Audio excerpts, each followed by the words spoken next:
غیر مساوات زموږ تاسې د درس موضوع ده. مساوات موږ تاسې ویلي وو چې د دې څخه مطلب دا دی چې دوه مقدارونه یا دوه کمیتونه له یو بل سره مساوي دي. په نامساواتو کې د نامساواتو څخه زموږ هدف دا دی چې دوه مقدارونه یو له بل سره مساوي نه دي. همدومره اسانه. یعنی غیر مساوات ښکاره کوي چې دوه مقدارونه یو له بل سره مساوي نه دي. که دوه مقدارونه یو له بل سره مساوي وي بیا موږ تاسې معلومول چې په کومو اعدادو یو له بل سره مساوي دي. ځینې داسې مساوات چې په هر عدد مساوي راتله هغه ته مطابقت ویل، ځینې بیا داسې وه چې په ځانګړو اعدادو هغه ته معادله وویل. صحیح ده؟ خو په مجموع کې دغه چې موږ تاسې ویل چې دوه مقدارونه یو له بل سره مساوي وي دا مساوات دي. بیا دا مساوات مو څنګه یو له بل سره ښکاره کول؟ په دې سمبول. دې ته موږ تاسې څه وایو؟ د مساوات سمبول. نامساوات یا غیر مساوات په کومو سمبولونو باندې ښکاره کوو؟ یعنی کله چې زه په الجبر کې یو الجبري جمله ووینم زه څنګه به پوه سم چې دغه اوس نامساوات بیانوي؟ نو نامساوات هم د ځان دپاره سمبولونه لري. کم سمبولونه دي؟ دا څنګه لولئ؟ لوی دی تر، دا ویل کېږي لوی دی تر. او دا سمبول کوچنی دی تر. ګوري دغه طرف ته چې هر عدد لیکل سوی و هغه لوی دی تر هغه بل عدد، او دې کې دلته چې هر عدد لیکل سوی و هغه لوی دی تر دې بل عدد. بیا تاسې د دې سمبولونو نومان چې وایاست د چپ طرف یې وګوري. اول چې لوی طرف یې رالی لوی دی تر ویل کېږي، اول کې کوچنی طرف رالی کوچنی دی تر. دا دوه سمبولونه چې تاسې هر ځای ولیدل مطلب یې څه دی؟ یعنی دا نامساوات بیانوي. نو کله چې دوه مقدارونه مساوي نه یا یو مقدار تر بل لوی وي یا یو مقدار تر بل کوچنی وي، دلته د لوی کوچني مساله راغلې ده. دوه نور سمبولونه هم دي تاسې د دې لوستل صحیح زده کوئ. دا وګورئ لوی او مساوي غلط لوستل دی. لوی او مساوي نه، لوی یا مساوي. یعنی د دې مطلب ګورئ د دې سمبول داسې مه لولئ لوی او مساوي، دا ویل کېږي لوی یا مساوي. د او مطلب دا دی چې دا دواړې خبرې باید واقع سي. د یا مطلب دا دی چې په دې دوه کې هر یو واقع سو صحیح دی. نو دا لوی او مساوي نه ویل کېږي، لوی یا مساوي. ما په دا خاطر دا د یا رنګ تغیر کړی دی چې ښه مو دې خبرې ته پام وي. دا لوستل کېږي لوی یا مساوي. یعنی مثال که زه داسې یو شکل درته ولیکم ایکس بیا د هغه سمبول ولیکم او دلته ولیکم 3، د دې معنا دا ده چې ایکس داسې یو عدد دی چې تر 3 لوی دی یا تر 3 سره مساوي دی. نو که چا ول ایکس 3 دی موږ دا خو صحیح خبره ده، نظر په دغه لیکنې کې ول ایکس 4 دی هم دا هم صحیح خبره ده، ځکه دلته دوی ادعای راغلي دي یا لوی دی یا مساوي دی. متوجه سولې؟ او که ووایو همزمانه یو عدد لوی او مساوي څنګه راتلای سي؟ امکان نه لري. اوس نو دا بل ووایاست آفرین کوچنی یا مساوي دی تر. یعنی دا سمبول کې دلته چې هر عدد ولیکل سو هغه د هغه طرف له عدد څخه یا کوچنی دی یا ورسره مساوي دی. صحیح ده؟ که زه مثال تاسو ته ولیکم ا بیا دا سمبول ولیکم. اوس یو څوک وایي آیا د دې لیکنې پر بنسټ امکان لري ا او بي برابر وي؟ موږ وایو. آیا امکان لري چې ا د تر بي یو کوچنی عدد وي؟ موږ وایو. ځکه د دې خبرې مطلب دغه دی یا کوچنی دی یا مساوي دی. د دې مطلب دا دی چې یا لوی دی یا مساوي دی. او په هغه دوه نورو کې یوازې د لویتوب او د کوچنیتوب مسله راغلې، د مساویتوب جزء نه دی موجود. ښه اوس خو نو تاسې دا وپېژندل چې کله د دغه سمبولو څخه یو نه یو تاسې په یو الجبري جملې کې ولیدئ د هغه څخه زموږ مطلب دی غیر مساوات. صحیح ده؟ اوس راځم دې ته چې موږ په دې څپرکي کې وخو پېژندل چې دوه مقدارونه یو له بل سره برابر نه وي هغه ته غیر مساوات وایي. په دې سمبولونه یې ښکاره کوو. خو زموږ هدف په دې څپرکي کې څه دی؟ یعنې موږ په دې څپرکي کې غواړو څه وکړو؟ عیناً ورته معادلاتو ته. موږ تاسو په معادلاتو کې هغه عادات پیدا کول چې صدق وکړي. په نامساواتو کې هم همدغه هدف دی. یعنې داسې عادات پیدا کوم چې په نامساواتو کې صدق وکړي. په مساواتو کې هدف څه و؟ داسې عادات مو پیدا کول چې په مساواتو کې صدق کوئ. په نامساواتو کې مطلب څه دی؟ داسې عادات پیدا کوم چې په نامساواتو کې صدق وکړي. نو که په مجموعي توګه راسو دا برخه مساوات ته ورته ده. هلته هم په حل پسې ګرځېدلو، دلته هم په حل. هغه د معادلاتو حل، دا د نامساواتو حل. اوس نو د معادلاتو د نامساواتو حل یو لږ توپیر سره لري. څنګه؟ د معادلاتو حل یا یو عدد راتلی یا 2 دانې یا 3 دانې او موږ تاسو په آخر کې هغه چیرې ولیکل په یو سیټ کې. صحیح ده؟ په نامساواتو کې حل په نامساواتو کې حل یا ټول حقیقي عددونه راسي یا د حقیقي عددونو یوه برخه راسي چې د هغوی پرله پسې لیکل په سیټ کې امکان نه لري. موږ تاسې حقیقي عددونه په سیټ کې نسو لیکلی. نو دلته یو مسله جوړیږي چې زه څنګه وکولی سم دا اعداد ولیکم، یعنی د آخري جواب چې حل دی زه څنګه کولی سم دا ولیکم. فرض وکړئ یو نامساوات ما حل کوي، اخر کې داسې یو ځای سره مخامخ سولو ایکس. اوس تاسې دا وایاست د دې مطلب څه دی؟ کوچنی دی تر. ګورئ ما د دغه لیکنه تاسو ته ویلې ده، هلته وګورئ دا دوهم یې کوچنی دی تر. ته به د دې نوم واخلې، دا سمبول به ولولې او د دې نوم ایکس کوچنی دی تر 4. اوس به پوه دا لیکنې مو له داسې راوستلې وې، دا د دې سمبول لوستل دي. دغه ته موږ څنګه ویلي دا هلته لاندې لیکل کوچنی دی تر.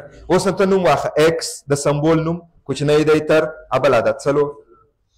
ښه فرض وکړئ زه دا رقم درته ولیکم. دا مې یو نامساوات حل کړی د مثال په ډول. مساوات چې به مو حل کړه په آخر کې داسې یو جواب راتلی ایکس مساوي 2 ایکس مساوي 5 ایکس مساوي 9 یو شی به م پیدا کوي، بس به د هغه جوابونه وه. په نامساوات کې د داسې شانو سره مخ کېږو. اوس چې دا ترلاسه سو اوس زه څه وایم؟ ایکس کوچنی دی تر 4 لوی یا مساوي دی تر 1. اوس نو تاسو وایاست د 1 څخه ایکس لوی دی او تر 4 کوچنی دی، یعنی مطلب ایکس د 1 او 4 ترمنځ اعداد دي. د 1 او 4 ترمنځ څومره اعداد موږ تاسو لرو؟ ایخي ډېر اعداد دي. زه کولی سم دا اوس لیست کم؟ نه. نو ته د حقیقي عددونو یا د ټول محور یا د یوې برخې د ښکاره کولو دپاره څه باید وکړې؟ نو یو مفهوم دی زده یې کوي د انټروال په نامه. انټروال ګورئ د دې مطلب دی د 2 عددونو ترمنځ واټن. مطلب یې څه دی؟ د 2 عددونو ترمنځ فاصله، دا انټروال سو. اما دا موږ ښکاره کوو د څه شي دپاره؟ یو خو د دې مطلب دی چې د 2 عددونو ترمنځ فاصله ده. دا موږ ښکاره کوو د څه شي دپاره؟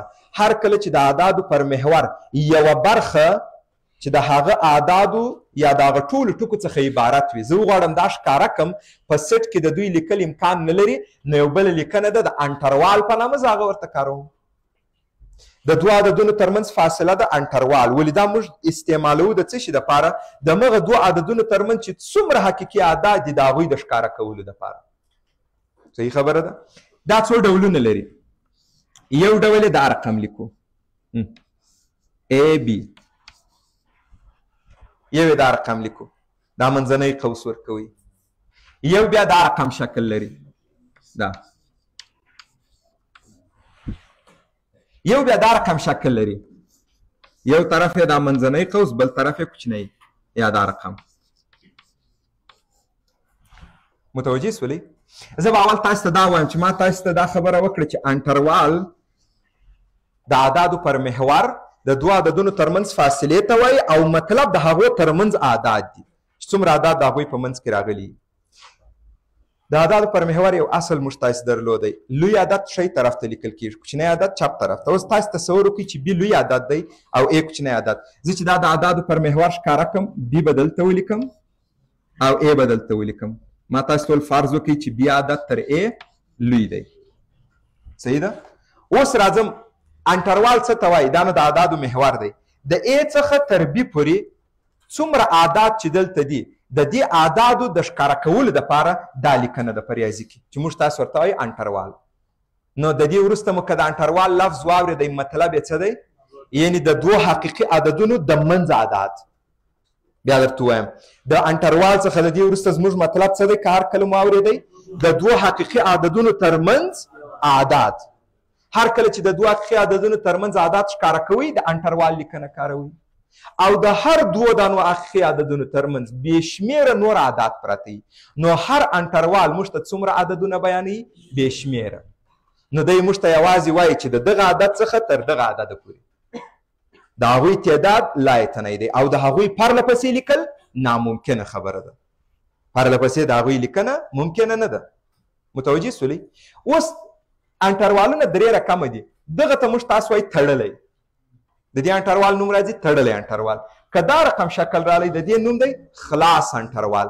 که یو طرف تړلی و یو طرف یې خلاص و یو طرف یې خلاص و یو طرف یې تړلی و د دې نوم دی نیمه خلاص یا نیمه تړلی متوجه سولئ که مو نیمه خلاص ورته ویل هم خبره صحیح ده که مو نیمه تړلی ورته ویل هم خبره صحیح ده او دا پروا نه لري د دواړو خبرو مطلب یو دی که یو څوک زه دایم نیمه خلاص لفظ کاروم صحیح ده خبره که وایي دایم نیمه تړلی لفظ کاروم صحیح ده خبره اما د دغه دوه الفاظو مطلب څه دی که مو نیمه تړلی یا نیمه خلاص الفاظ وکارول معنا یې دا ده چې یو طرف یې خلاص دی یو طرف یې تړلی دی ښه د دې خو دا د شکلونو معرفي و اوس دا د خلاص او د تړلي مفهوم څه دی ټول انټروالونه درې ډوله سوه که نه تړلی خلاص نیمه تړلی یا نیمه خلاص د دوی ترمنځ فرق مه کوئ دا دواړه یوه خبره ده په دې درو سره انټروالونو کې دوی د دې اعدادو منځ بیانوي دا کم عادات بیانوي د A او B ترمنځ عادات یعنی دغه عادات چې دلته ما تاسو ته لیکلي ښه یعنی مطلب دا دی چې تړلی انټروال د دوی د منځ عادات بیانوي نه دغه ځای ته دقت وکړئ چې غلطي در څه ونه سي تړلی انټروال هغه عادات بیانوي چې د دغه A او B ترمنځ دي خلاص هم هغه بیانوي چې د دوی دواړو ترمنځ دي نیمه تړلی یا نیمه خلاص هم د هغه بیانوي چې د دوی ترمنځ دي مطلب ټول انټروالونه د اعدادو منځ بیانوي توپیر یې پر انجامونو دی پر خود A B باندې خبره ده یعنی که زما څه څوک پوښتنه وکړي چې په دې درو دانو انټروالونو کې په دې درو ډولونو کې کوم انټروال د A B د منځ عادات بیانوي زه ورته وایم ټول نو فرق یې په څه شي کې رالی فرق یې په خود A B کې رالی د دې انټروال معنا دا ده چې د A B ترمنځ ټول عادات په ده کې شامل دي خود A او خود B هم شامل دي د دې مطلب دا دی چې د A B منځ خو شامل دی د ټول انټروالونو مطلب دا دی چې د اعدادو منځ شامل دی توپیر یې په څه شي کې رالی پر انجامونو نو دا ډولونه یوازې د انجامونو باندې ارتباط لري د دې مطلب دا دی چې منځ خو شامل دی د A B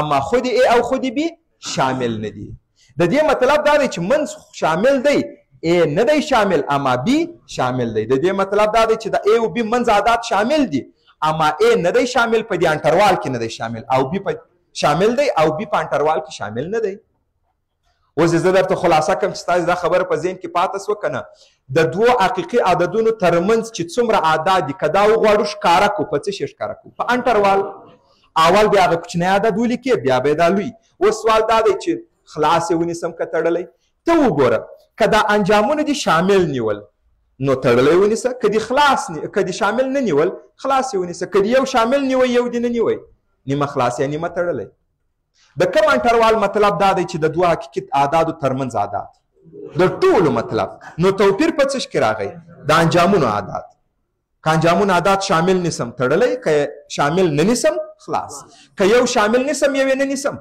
نیمه تړلی یا نیمه خلاص ښه په دې خو پوه سولئ دا موضوع مې ولې درته ویل دا د انټروال مسله ما تاسو ته یو خبره وکړه په شروع کې موږ تاسې په نامساواتو کې هم هدف دی د هغه اعدادو پیدا کول چې صدق وکړي په نامساواتو کې اکثرا هغه اعداد چې صدق کوي هغه د اعدادو د محور د دوو عددونو ترمنځ اعداد وي اکثرا داسې درته راځي په مساواتو کې یو عدد دوه عدد درې عدد راته په دوی کې څه شي راځي بیخي په ساده الفاظ درته وایم د اعدادو د محور یوه برخه راځي چې د اعدادو د یوه محور یوه برخه زموږ مطلب د ټولو هغه اعدادو څخه دی چې د دوی ترمنځ پراته دي نو آخري جوابونه بیا موږ داسې د انټروالونو په شکل باندې ښکاره کوو د نامساواتو د زده کولو دپاره درې موضوعات دي چې کله مو دا په اساسي توګه زده کړه نامساوات تر ټولو اسانه مبحث تاسو ته ښکاره کېږي هغه درې موضوعات څه شي دي توجه ورته وکړئ یو د انټروال مسله ده دلته ما مفهوم درته تشریح کوي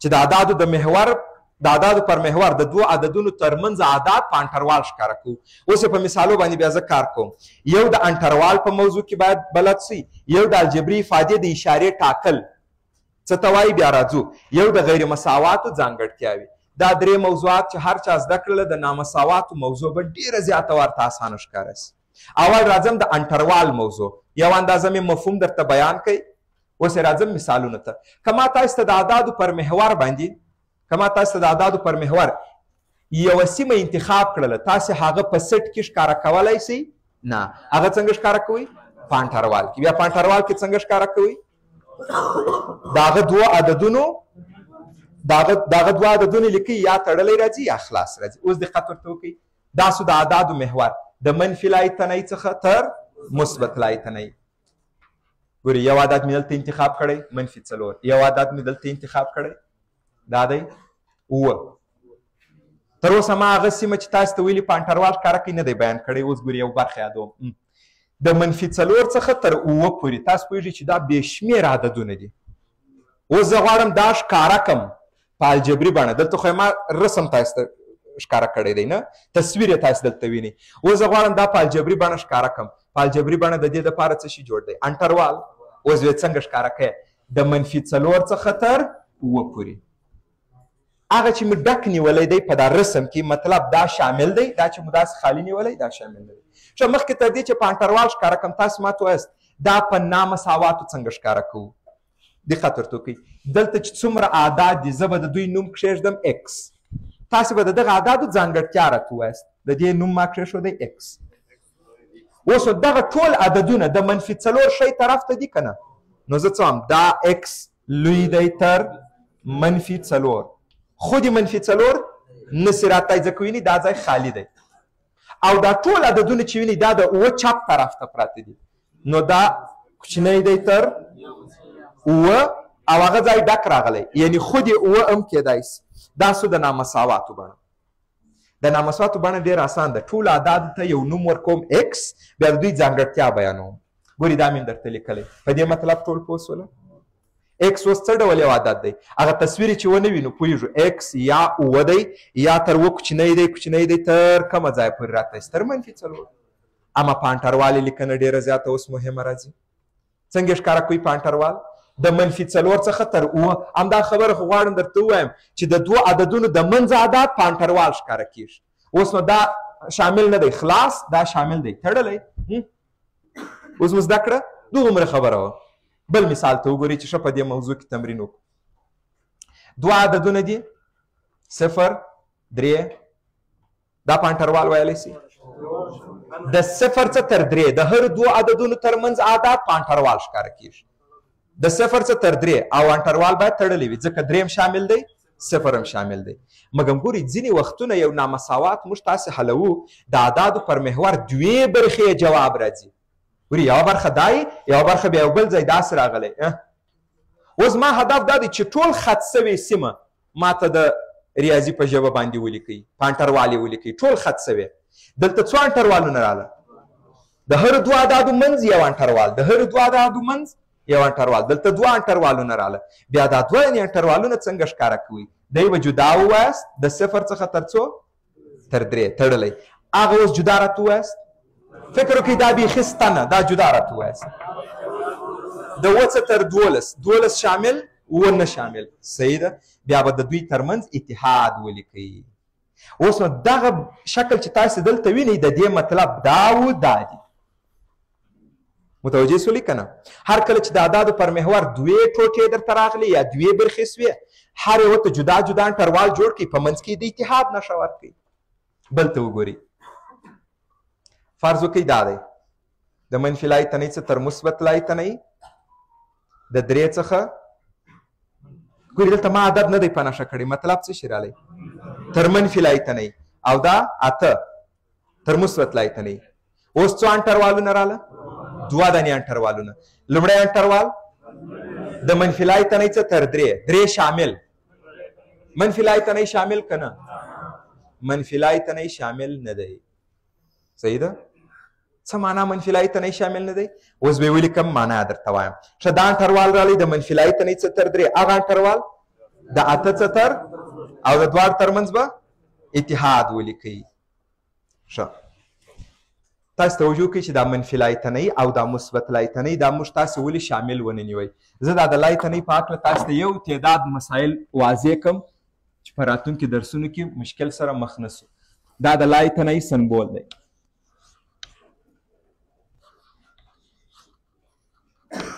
لای تنۍ یا بې نهایت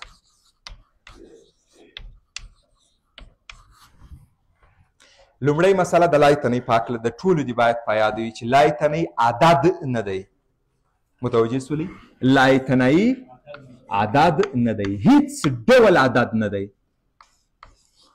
لای تنۍ هیڅ ډول عدد نه دی د لای تنۍ مطلب له یو عدد څخه عبارت نه دی دا ډېره مهمه مسله ده چې دا هم په ذهن کې وي او په همدغه اساس باندې بیا موږ تاسې مخ ته ځو. لای تنهی یوازې یوه مفکوره ده، لای تنهی یوازې یوه مفکوره ده او مطلب یې دا دی چې پای نه لري، خلاصېدل نه لري، محدود نه دی. نو د لای تنهی چې هر ځای ما ولیکئ مطلب یې څه دی؟ پای نه لري. دا د لای تنهی مفهوم دی، پای نه لري، یعنی مطلب ختم نه لري، یعنی معنا انجام نه لري. او یا څه ورته وایو؟ محدودیت نسته.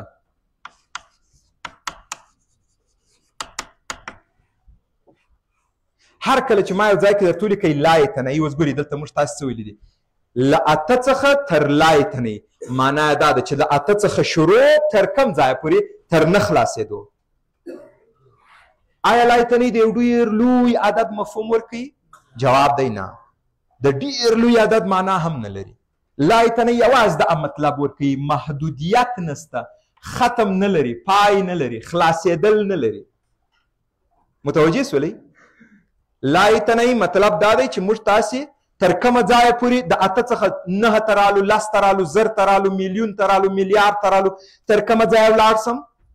که تر یو مشخص عدده پورې ځې هغه به یاد کړې، او که همداسې ادامه لري تر نه خلاصېدو پورې، بیا هغه په ریاضي کې موږ تاسې څه لیکو؟ لای تنهی. که منفي طرف ته همدا رقم وي به لیکو منفي لای تنهی. اوس وګورئ د درې نه کوچني عدد کوم عدد راځي؟ دوه، یو، صفر، منفي یو، منفي سل، منفي زر. اوس سوال دا دی تر کومه ځایه پورې کوچني عدد یادوي؟ که زه وایم چې دا پای نه لري، خلاصېدل نه لري، اتمام نه لري، بیا هغه ته زه څه شی لیکم؟ منفي لای تنهی. متوجه سولئ؟ په لیمیټونو کې هم پر دغه باندې بیا ښه بحث لرو. که چیرې د یو کسر حاصل مو راویستی لای تنهی، معنا دا ده چې د دې کسر مقدار په زیاتېدو دی، زیاتېدو دی، زیاتېدو دی. اوس سوال جوړېږي تر کوم ځایه په زیاتېدو دی؟ که تر یو مشخص عدده زیاتېږي هغه به ولیکم، او که زه وایم داسې یعنې غواړم یو چاته بیان کړم چې د دې کسر مقدار په ډېرېدو دی، ډېرېدو دی، او دا ډېرېدل خلاصېدل نه لري، یعنی دا کسر دومره لویږي چې ته د پای نقطه نسې ورته ذکر کولی، هغه ته څه شي وایم؟ تر لای تنهی. کسر لیکم مساوي لای تنهی، یعنی معنا دا کسر دومره لویږي چې هغه لویېدل یې حد نه لري، هغه لویېدل یې خلاصېدل یا اتمام نه لري. ښه وپوه سولئ؟ د دوه څخه تر یو لوی عدده پورې دا څنګه ولیکم؟ داسې به ولیکم د دوه څخه تر یو لوی عدده پورې، داسې به ولیکم د دوه څخه تر ان، بیا به وایم ان لوی عدد دی. اما د دې معنا اوس څه شي درته راغله؟ د دې معنا راغله چې د دوه څخه تر یو بې نهایته لوی عدده، خو هغه لوی عدد یې آخرنی ځای سو. دا به څومره لوی وي؟ زه هم دا به زموږ د عقل څخه پورته لویوالی ولري، فرض وکړئ. اما بیا هم دغه د عقل څخه لوړ لویوالی چې لري همدغه هم لای تنهی نه دی. زه غواړم تاسو د لای تنهی مفهوم بیان کړم. ښه دقت ورته وکړئ. که زه وایم د دوه څخه شروع که اعداد لوی لوی لوی تر یو بې نهایته لوی عدده پورې، دا څنګه لیکم؟ د دوه څخه تر ان به یاد کړم بې نهایته لوی عدد. اما د دې مطلب اوس څه شي رالی؟ د دوه څخه تر داسې یو عدده پورې چې هغه بې نهایته لوی دی، خو هغه عدد آخر سو، هغه خلاص سو. اما که یو څوک وایي نه د دوه څخه تر کومه ځایه پورې تر نه خلاصېدو پورې، هغه سو لای تنهی. نو لای تنهی یو بې نهایته لوی عدد نه سو، لای تنهی یو لوی مقدار نه سو، لای تنهی د نه خلاصېدلو یا پای ته نه رسېدلو مفهوم سو چې په ریاضي کې موږ تاسې کاروو. او د دې دپاره مو دا سمبول انتخاب کړی دی، او دا سمبول عدد نه بیانوي. ټول تر دې ځایه پوه سوه؟ نو کله چې دا لای تنهی یو مشخص عدد نه سو او دا لای تنهی یو مشخصه نقطه نه سوه، تاسو پوهېږئ پر دا محور باندې هر عدد په یو ټکي باندې ښکاره کولی سو. اوس تاسو ماته دا وایاست لای تنهی یو ځانګړې نقطه راځي پر دې؟ نو چې نه راځي دا دایم خلاص نیول کېږي. دا چې زه وتړم یعنې تر دغه ځایه پورې. په داسې حال کې چې د دوی مفهوم څه شي دی د دې لای تنهی او منفي لای تنهی؟ دا سیمه اتمام ته نه رسېدونکې ده. نو بالاخره دا څنګه لیکل کېږي؟ لای تنهی او دا خلاص نیول کېږي. ټول په دې مسله بلد سوه؟ ښه، اوس نو تقریبا موږ تاسو په هغه درو خبرو کې دا یوه مسله یې زده کړله. هغه کومه مسله وه؟ و د انټروال مفهوم مفهوم خو یې ټولو زده کوي. زما مطلب دا و چې پر محور یو ځای وویني څنګه په انټروال لیکئ. مفهوم خو یې ډېر ساده و، د دوو حقیقي عددونو د منځ اعداد. مفهوم یې څه شی دی؟ د دوو حقیقي عددونو د منځ اعداد. خبره خلاصه. ښه یو تعداد مثالو ته نور هم تاسې توجه وکړئ. د منفي لایتنۍ اوس ګورئ تر مثبت لایتنۍ پورې د دې خبرې معنا اوس څه شی ده؟ یعنې دا خط تر کومه ځایه ځي؟ آفرین. دا خط تر هغه ځایه دوام لري چې یو لوی عدد دی؟ نه، موږ څه د دې خط دوام دا دوام کوي او هیڅ کله د دې خط دوام خلاصیږي نه. بس دغسې مفکوره په ریاضي کې په لایتنۍ ښکاره کوو. که موږ تاسو وایي چې کائنات لایتنۍ دي، معنا یې څه شي ده؟ یعنې د دې کائناتو لویوالی، یعنې د دې کائناتو اندازه تمام نه لري. داسې مطلب ورکوي. کوم ویل لایتنۍ؟ کوم ویل چې دا کائنات بې نهایته لوی دي، زه یې نسم ویلی خو ډېر لوی دي، یو بې نهایته لوی عدد دی. همدا خو لایتنۍ نه سو چې څومره لوی عدد هم ته یادوې که بیخي لیکای هم نه سو، یعنې لس په توان د میلیارد هم ولیکئ چې څومره لوی عدد راځي، اما بیا هم دا د لایتنۍ معنا نه ورکوي، ځکه لایتنۍ ځان ته یو مفکوره ده.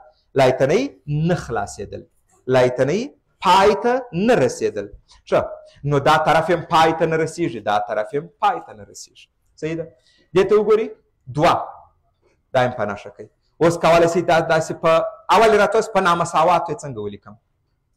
دغه اعدادو ته یې نوم ورکوئ ایکس. ګورئ چې د اعدادو ته مو نوم ورکوئ دا په خپل اتومات یو طرف هم معلوم دی بل طرف هم. دا څنګه اعداد دي؟ تر دوه لوی دي او یا ورسره مساوي دي او تر مثبت لایتنۍ کوچني دي.